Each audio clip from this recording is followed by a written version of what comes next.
검찰, 더 나아가 특검은 이번 사건을 한 점 의혹 없이 철저히 수사해서 조작을 시인한 정당이 특검 주장은 운운하는 것은 어불성설이며 국민의당이 구태의연한 정치 공방으로 보일 가능성이 있고 대단히 우려스럽다고 생각합니다. 예, 국민의당 문준용 제보 조작 파문 갈수록 커지고 있습니다. 당시 대표를 맡았던 박지원 전 대표는 사과를 하면서 동시에 문준용 씨 취업 특혜 의혹에 대해서도 특검을 해야 된다. 이런 제안을 했습니다. 이 특검이라는 수습책에 대해서 당내에서는 환영할 만한 일이라는 입장도 있습니다만 비판의 목소리도 높습니다. 특히 대선 후에 꾸려진 당 혁신위가 강하게 비판을 하고 나선 건데요. 국민의당 김태일 혁신위원장 직접 만나보죠. 김태일 위원장님 안녕하세요. 네, 안녕하십니까. 그러니까 제보가 조작됐다면 그것도 잘못이지만 문준용 씨의 채용 비리 자체 문제에 대해서도 철저히 조사가 돼야 되기 때문에 특검에서 의혹을 규명해야 한다. 이게 어제 박지원 당시 대표, 이 사건이 일어났던 그 당시 대표의 말이었습니다. 어떻게 생각하십니까? 채용 비리 의혹이 현재 밝혀지지 않은 상태로 남아있다 하더라도 예. 현재 시점에서 그 특검하자 이렇게 하는 것은 이제 큰 문제가 있다고 생각을 합니다. 문제가 있다? 예, 왜냐하면 비상대책위원장이 이 문제가 불거졌을 때 즉각적으로 사과를 하지 않았습니까? 예, 예. 특히 이제 당사자인 문 대통령과 그 아들에게 사과를 했는데요. 예. 그런데 너도 그러면 잘못한 거 차제에 밝혀보자 이런 식으로 나오게 되면 그 사과의 진정성이 의심을 받기 시작하게 되는 거죠. 여의도 정치의 그 상투적인 물타기 아닌가 이렇게 생각할 가능성이 많아요. 실제로 또 그런 반응들이 많이 나오고 있습니다. 그러니까 이 당이 지금 심각하다는 위기라는 이런 생각들을 많이들 못하고 있는 상황인가요? 미흡하기 짝이 없어요. 저는 어저께 안이하다 이렇게 말씀을 드렸는데 그 2003년도에 한나라당이죠. 예예. 천막 당사 이전 그리고 그 다음 해인 2004년도에는 열린우리당이었는데 예. 그 영등포 그 청고물 시장에 그 창고로 당사를 이전했던 적이 있습니다. 그랬습니다. 그때 역시 이제 당이 처한 위기에 대해서 즉각적으로 아주 결연하게 대응한 사례인데요. 지금 이 상태가 그때 그 한나라당이나 열린우리당이 직면했던 문제보다 예. 가벼운 것이냐 그렇지 않다고 보거든요.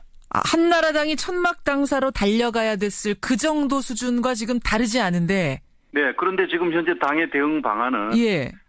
사과하는 것까지는 잘하긴 했지만 그것만으로 되느냐 하는 것이죠. 그리고 현재 그 이유미 씨 개인에 대한 어떤 법적 책임 문제로 예예. 문제를 계속 가두려고 하는 그 자세는 온당하지 않다고 보는 거예요.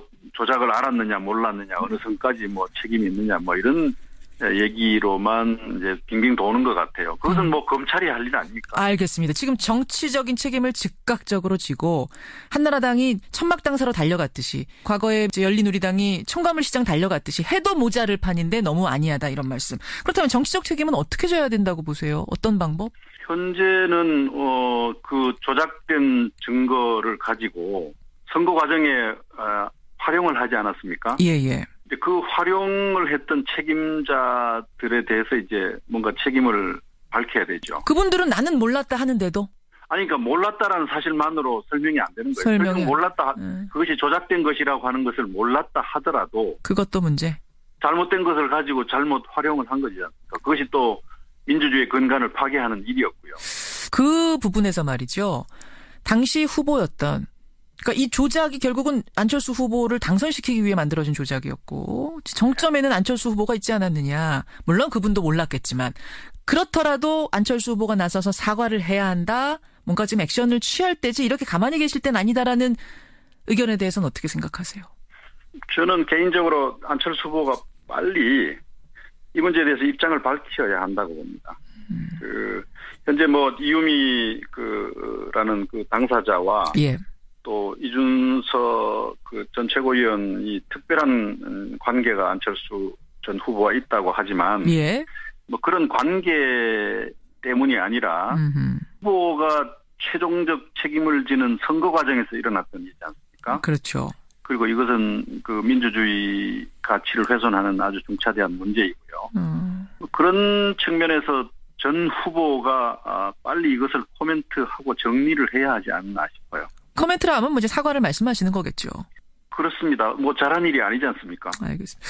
지금 이게 위기 정도를 지금 계속해서 경고하고 계시는데 이렇게 계속 가다가는 당의 존폐까지 고민해야 될 그 정도 수준이라고 보세요? 왜냐하면 당이 민심을 먹고 사는데요. 예. 신뢰 위기에 직면하지 않았습니까? 뭐 다른 여러 가지 위기가 있지만 예. 신뢰가 없는 정당이 어떻게 존립할 수 있겠습니까? 그래서 이 문제를 중차대하게 여겨야 될 텐데 예. 어제 있었던 뭐 의원총회에서도 그 특검 문제에 대해서 서로 뭐 설왕설래하는 수준이라고 얘기를 들었어요. 예, 예. 물론 이제 특검을 채택하지는 않아서 좀 저는 다행이라고 생각합니다만. 예, 뭐 당론으로 채택하거나 그런 상황은 아닙니다. 예. 네네. 그래서 당 내부가 여전히 이 문제를 좀 안이하게 보고 있는 것 아닌가 하는 생각이 제 인상입니다. 자, 이제 책임을 져야 된다. 법적 책임 외에 정치적 책임이 우선이다라는 말씀을 지금 계속 하셨는데 법적 책임 부분도 그래요. 그러니까 대체 어느 선까지 누구까지 기획에 참여했느냐 이것도 중요한 부분입니다. 왜냐하면 이유미라는 평당원 그리고 이준서라는 뭐 직함은 최고위원이었지만 사실상 존재감은 미미했다고 당원들이 말하는 그 두 사람이 이 정도 사건을 벌일 수 있는가. 그것도 대선 4일 전 아주 중요한 시점에. 그러다 보니까 이게 더 윗선 혹은 어떤 선거 전문가가 개입한 거 아니냐라는 이야기가 계속 나오거든요. 어떻게 보세요? 네. 저는 이 문제를 이렇게 봐요. 정당이라고 하는 것이 온갖 욕망의 어떤 그 덩어리들이 몰려드는 곳이죠. 욕망의 덩어리들. 예. 그렇습니다. 우리 사회가 가지고 있는 뭐 온갖 욕망의 어떤 찌꺼기들도 다 함께 이렇게 모이게 되는데요. 다른 당의 경우에서도 보면 이런 것을 거르는 장치들이 있어요. 예. 서로 견제하고 감독하고 이런 과정을 통해서 정당에 접근하는 이제 별별 사람들을 잘 걸러내고 예. 마지막으로 이제 의사결정을 제대로 하는 그런 장치들이 있는데 국민의당은 이제 창당한 이후로 돌아서서 총선 치르고 또 돌아서서 대선 치르고 이러느라고 예. 이런 장치들을 갖지 못했던 것 같아요. 내부 검증 시스템이 마련되어 있지 않았었다. 그렇습니다. 어저께 이 문제에 대한 1차적 책임이 있는 정치적 책임입니다만은 예. 이용주 의원이 뭐 과정에 대해서 쭉 설명을 했어요. 공명선거위원장이셨던 거예요, 그때 직함이? 그렇습니다. 예. 네. 그런데 자기도 몰랐다고 하는 거죠. 속았다는 얘기죠. 그렇죠. 그런데 그걸 좀 객관적으로 얘기하면 시스템에 이제 문제가 있고 역량에 문제가 있는 거예요.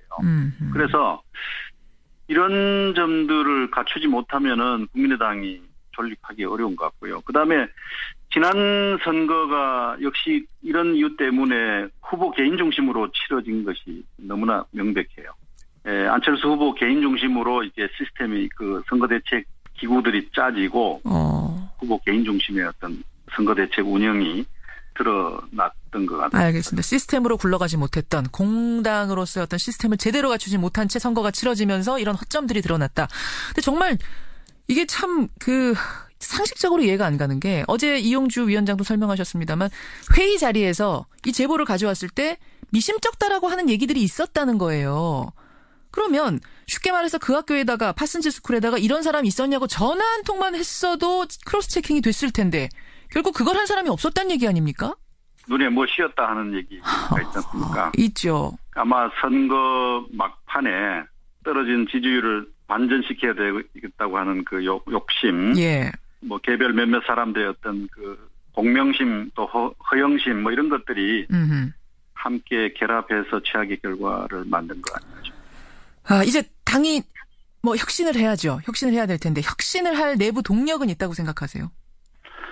현재 당의 지도적 인물들에게는 이런 걸 발견하기가 어려운 것 같아요. 혁신위원장으로서 제가 느끼는 바입니다. 당의 지도자급에서 이 혁신을 이끌 사람이 없다? 그분들 이끄셔야 되는 분들인데? 혁신의 동력이 뭐 그닥 보이질 않아요. 왜냐하면 예. 선거가 아직 뭐 저만치 있거든요.